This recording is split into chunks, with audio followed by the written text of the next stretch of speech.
Hi, this is Gabor, and this is my mental illness newsletter. And the topic of today is going to be anxiety and travel. I've got an interesting forum post today that I would like to discuss about, and also I would like to add my personal experiences as an advice if you are in the same shoes that this forum poster was, and then you could actually learn about something. So if you are at the same shoes as this forum poster, then you can learn from. So the forum post says that I used to love going places and traveling before this horrible anxiety and panic disorder got worse in 2015. My friend just phoned me asking if I would like to come with her for a day trip to another city which is 30 miles away. Before, I would have jumped at the chance, but now I'm in a state of anxiety and panic with the thought of sitting in a car the whole distance and being away from my safe haven. I'm really upset and depressed being like this because I was always a very keen traveler. And this is the this is the end of this forum post, and I would like to express my very much sympathy for this forum post, because my very short story, I spent 15 years in panic disorder. I suffered more than 100 panic attacks, where every single panic attack I was about to die, I thought. In fact, I never died in none of any panic attack. So I very much understand what this person is going through, and I had particularly the same situation when I needed to travel. I'm living in London, so I needed to travel in the underground. The underground travel, especially around Baker Street, that was the most horrible traveling, but because I was going to work, I couldn't really avoid it. If I could have, I would have avoided, but I'd rather have to go through the suffering. And unfortunately, even I was suffering, I tried to cope with it by my force. I forced my mind to cope with it as I could. None of them was actually turned out to be helpful.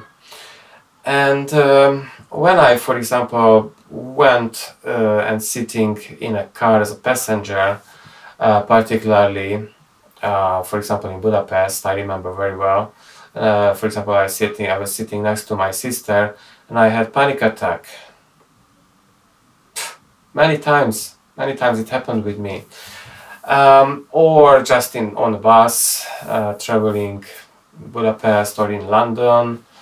It happened many times, unfortunately, with me. So, just because of this, I very much feel the sympathy for this forum poster, because I know what is that mean to blame yourself by sitting at home, by choose the safe haven, not to say yes, okay, let's go and let's have a fun day trip, and that's horrible.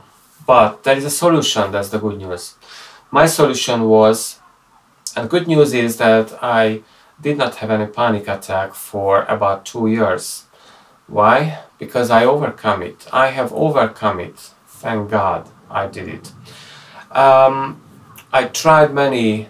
First of all, I never been visiting any doctor, because I was an alcoholic before. I was an alcoholic, and the last thing I wanted to be on pills, antidepressants. So for this reason, I avoided visiting any doctor at all, because I did not want to be prescribed pills, tablets, antidepressants and stuff. And I was just coping. And the more I was coping, the worse my panic disorder got. And then the last 2 years of the 15 years of panic disorder period in my life, I was starting to find some online solution. I started one, Charles Linden panic program, but unfortunately didn't help. I found different others. I paid the fee, but unfortunately did not help. Until I found Michael Norman panicfree.tv. Turned out that this was my best move during that 15 years of panic disorder. By the way, if you go to the website of Michael Norman Panic Free TV, you can see my thank you video that I posted to him for the sake of my gratefulness that finally the 15 years is over and I'm panic free. And the fact is, I did it myself. I'm very grateful for him, but at the end of the day, I did it. I had to overcome it. How did I overcome it? I had to face to my deepest fears. And this was the last thing I wanted, but it was inevitable. I had to do that. There was no way I got better without facing to my worst, deepest, most horrible fears. And I had to take a look what is behind.